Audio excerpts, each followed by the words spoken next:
ଆସ ସଙ୍ଗାତ ଆସ, ପିଢ଼ା ପକେଇ ବସ। ଆଜି ଆଇଟମ୍ ହେବ ଛତୁ ଭଜା।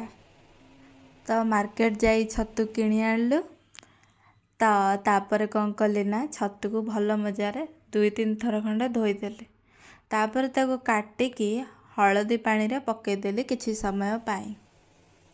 ଏବେ ଛତୁକୁ ଛାଣିକି ଅଲଗା ରଖିଦେବା।